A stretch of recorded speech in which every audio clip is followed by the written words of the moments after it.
अच्छा, एक आदमी के लिए, एक इंसान के लिए सबसे जरूरी चीज क्या है? उसकी बॉडी, उसका शरीर। अगर शरीर के लिए सबसे जरूरी चीज की बात किया जाए तो शरीर के लिए सबसे जरूरी चीज ये है कि बॉडी फिट रहे, हेल्दी रहे, स्वस्थ रहे। और अगर स्वस्थ शरीर है, बॉडी एकदम स्वस्थ है, फिट है, उसमें ताकत होनी चाहिए। कहे बिना अगर फिट है, ताकत नहीं है तो कोनो मतलब नहीं है, एकदम झंड मामला है। लेकिन बहुत सारे हमारे भाई हैं, बहुत सारे ऐसे लोग हैं, कहते हैं संतोष भैया हमारे अंदर ताकत ही नहीं है, हमारे अंदर कमजोरी फील होती है, ना ताकत है, ना जोश है, ना एकदम उत्साह है, हमारी पूरी बॉडी एकदम खोखा महसूस होती है। कुछ ऐसा चीज बताइए जिससे हमारी पूरी बॉडी ताकतवर हो जाए, पूरी बॉडी फुर्तीली हो जाए, एक्टिव हो जाए, तो बवाल मचा के रख दे। टेंशन मतलब मेरे भाई, एक ऐसी चीज बताऊंगा जो बहुत सारे लोग जानते ही नहीं इसके बारे में, लेकिन ये तुम्हारे बॉडी में ताकत भर देगी, जोश भर देगी, उत्साह भर देगी, एकदम फुर्तीला बना देगी, सर से लेकर पांव तक तुम्हें मजबूत बनाएगी, तुम्हारी बॉडी बनाई हुई चीज हेल्प करेगी। दुनिया कोनो कोने में बिना कोनो ताम झाम के आसानी से कोई भी बंदा इसे कर सकता है। सिर्फ 5 मिनट अगर कर लोगे ना, पूरी शरीर को ताकत दे देगी, फुर्ती दे देगी, पूरे बॉडी को वीरवान बनाएगी, हर तरीके से मजबूत बनाएगी। क्या चीज है, कैसे करना है, क्या सिस्टम, उसको समझते हैं, अपने आप को ताकतवर बनाते। Let's do it.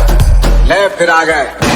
जिस चीज के बारे में हम लोग बात करने वाले, जो चीज आपको ताकतवर बनाएगी, उसका नाम है भैया किसान चाल। किसान चाल आप हिंदी में समझ नहीं पा रहे, उसको इंग्लिश में बोलते हैं भैया फार्मर वॉक। ये जो फार्मर वॉक एक्सरसाइज है ना, ये बहुत पुरानी एक्सरसाइज है, बहुत तगड़ी एक्सरसाइज है। लेकिन आप जिम में किसी को भी देखेंगे ना, कोई कर नहीं रहा है। कहीं भी आप घूम जाएंगे, बहुत रेयर में कोई एक आध बंदा होगा जब फार्मर वॉक करता होगा। या तो लोगों को इसके बारे में पता नहीं है, या तो लोग इसके फायदे के बारे में नहीं जानते हैं। सबसे पहले बात करते हैं हम लोग फार्मर वॉक जो किसान चाल जो है, इसे करें कैसे, करने का तरीका क्या है। पहले समझ लो जरूरत क्या है। इसमें आपको 2 प्लेट की जरूरत पड़ेगी, या तो 2 डंबल की जरूरत पड़ेगी, या 2 कैटबॉल आता है ना, उसकी जरूरत पड़ेगी। आप डंबल, कैटबॉल या प्लेट में कोनो भी चीज आप ले लो भैया। अब आपने जो भी व्यवस्था किया, चाहे ईट की व्यवस्था कर लिए, चाहे डंबल की व्यवस्था कर लिए, चाहे प्लेट की व्यवस्था कर लिए, चाहे कैटबॉल की व्यवस्था कर लिए, कुछ भी ले लो, दोनों हाथों में पकड़े खड़े हो जाना। खड़े हो गए, अब करना कैसे, पूरी बॉडी एकदम सीधी लाइन में बनाना है हमें, पूरी बॉडी को सीधी लाइन में, डंबल और या प्लेट को कुछ पकड़ लिया, वेट आपने पकड़ लिया, सीधे खड़े होकर जैसे आर्मी की चाल होती है ना, सीना टाइट करके ऐसे ऐसे चलते हैं। तो हमें क्या करना है, डंबल को या प्लेट को एक स्थान पर रखना है, आगे पीछे हाथ नहीं करनी है, वो सिस्टम नहीं रखना है। तो बॉडी एकदम सीधी होगी, सिर्फ पैर चलेंगे बस,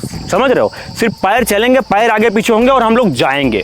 कम से कम 50 से 60 मीटर आपको जाना है, 50 से 60 मीटर आना है। अब आप कहेंगे अरे भैया जिम में इतनी जगह कहाँ है, तो टेंशन मत लो, आप 10 मीटर चलो, कोई दिक्कत नहीं है। 10 मीटर जाके चले आओ, 10 मीटर जाके चले आओ, आओ जाओ आओ जाओ आओ जाओ। ध्यान ही रखना है मेरे भाई, इसे लंबे टाइम तक खींचना है। 50 मीटर आपके पास स्पेस हो, 50 मीटर चलो, 100 मीटर चलो, 200 मीटर चलो, उससे हमें मतलब नहीं है। Timing main. एक बार अगर आपने डंबल, प्लेट या कुछ भी पकड़ लिया, वेट पकड़ लिया, चलना चालू कर दिए ना, आपको 1 से 2 मिनट तक रुकना नहीं है, बिल्कुल भी रुकना नहीं है। ध्यान ही रखना है, आप ग्रिप एकदम टाइट हो, हाथों को एकदम टाइट तरीके से पकड़े हो और ब्रीथ पे ध्यान दे, और आपका सीना हमेशा ऊपर हो। अगर लूज करके सीना टाइट नहीं है आपका, ऐसे गिरा झंड टाइप है, तो उससे कोई फायदा नहीं होगा। बॉडी हमेशा सीधी लाइन में रहेगी, ग्रिप एकदम टाइट रहेगी और चलते रहोगे। 1 से 2 मिनट के अंदर आपको चलना ही है, रुकना नहीं है, बिल्कुल भी रेस्ट नहीं लेना, बहुत तेज नहीं चलना है, स्लो गति में। जितना आपका नॉर्मल चाल होता है ना, उतना ही चाल चलना नहीं है कि पकड़े प्लेट और भागना चालू कर दिया, जल्दी से खत्म करना है भैया, ये जो बोझ है इसको हटाना, ये नहीं करना है मेरे भाई। आपको टाइम देना है 1 से 2 मिनट, एकदम सही पोजीशन, सही तरीके से चलना है। ध्यान ही रखना, जितनी तेज सांस लोगे उतनी ज्यादा गलती कर रहे हो। सांस पे कंट्रोल रखो, सांस जो नॉर्मल रिदम होता है सांस का, वही होना चाहिए। जैसे हम नॉर्मल चलते हैं वैसी सांस रखना है। और इसमें क्या होगा, गलती क्या करते हैं, बहुत सारे लोग बहुत तेज करते हैं, इसीलिए उनकी सांस फूलने लगती है। जब सांस फूलेगी, आप लंबे समय तक कर नहीं पाओगे, होल्ड कर नहीं पाओगे, आपको फायदा नहीं देगा। और सुनो, जब आपने इसे 1 मिनट किया या 2 मिनट किया, एक बार में आपको 1 मिनट का रेस्ट लेना है। 1 मिनट का रेस्ट लेने के बाद फिर 2 मिनट किए, ऐसे 2 से 3 सेट लगा, 2 से 3 बार दोहराए दो। 5 से 6 मिनट आपने अगर कर दिए ना, आप देखो आपकी पूरी बॉडी, रे बाप एकदम पंप हो जाएगी, पूरी बॉडी एनर्जेटिक हो जाएगी। अच्छा, हमने करने का तरीका समझ लिया, लेकिन समझना ये है कि करना कब है। फार्मर वॉक हुआ तो करना कब पता है, जैसे आप एक्सरसाइज करो, जिम हम गए हो, ट्रेनिंग आपकी खत्म हो गई, उसके बाद करना है 4 से 5 मिनट, ठीक है। चाहे घर पे वर्कआउट करो, चाहे ग्राउंड में, चाहे जिमियम जाए, जब तार पूरा वर्कआउट खत्म हो गया, उसके बाद 5 मिनट के लिए कर लो। अब बात करते हैं इसके बेनिफिट के बारे में, मतलब फायदा क्या है भैया। इतना हम लोग चल फल लिए, इतना मेहनत कर लिए, फायदा कुछ होगा तभी तो कोनो मतलब निकलेगा। तो सबसे पहला फायदा सुनो मेरे भाई, पूरे बॉडी की स्ट्रेंथ बढ़ाएगी, मतलब पूरे ओवरऑल बॉडी की स्ट्रेंथ बढ़ेगी। इससे आप लंबे समय तक 1 से 2 मिनट लेके वेट आप चल रहे हो, उसके साथ साथ आपका स्टेमिना भी बढ़ेगा।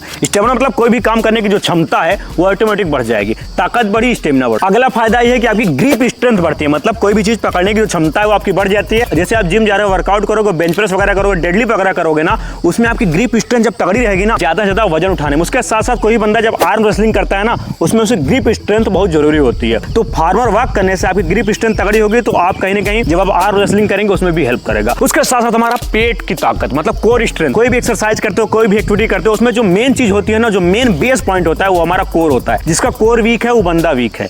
तो मेरे भाई ओवरऑल हमारे कोर पे ही ही सेंटर पॉइंट होता है। जो सेंटर पॉइंट आपका मजबूत है तो ओवरऑल आप मजबूत रहेंगे। सबसे बड़ा बेनिफिट हम आपको बता देते हैं, वेट लेके आप 1 से 2 मिनट चल रहे हैं, किससे पकड़े हुए हैं? हाथ से, तो ओवरऑल आपका पूरा हाथ मजबूत होगा, उसका साइज बढ़ेगा, बाइसेप ट्राइसेप में इंप्रूवमेंट देखेगी। जब हाथ मजबूत रहेगा ऑटोमेटिक आदमी मजबूत लगता है। उसके साथ साथ शोल्डर का मजबूती बढ़ जाता है गुरु। शोल्डर में अलग प्रकार का सिस्टम बन जाता है, 3D शोल्डर बनाने में हेल्प करेगा। और जब कंधा मजबूत है, हाथ मजबूत है, तो ओवरऑल आप मजबूत ही है ना। फार्मर वॉक होता है हमारी बॉडी की स्टेबिलिटी और बैलेंसिंग को बहुत ज्यादा इंप्रूव करता है। और ओवरऑल आप देखेंगे ना, पूरे सर से लेके पांव तक हर एक बॉडी के पार्ट को ही ट्रेन करता है। आपका लेग भी ट्रेन हो रहा है, आपका ग्लूट्स भी ट्रेन हो रहा है, आपका कोर भी ट्रेन हो रहा है, आपकी चेस्ट मसल एकदम टाइट है। पूरी ओवरऑल बॉडी को कहीं ना कहीं इनडायरेक्टली ट्रेन करता ही है। तो ओवरऑल बॉडी फिटनेस के लिए, ताकत बढ़ाने के लिए बहुत सारे भर के फायदे हैं।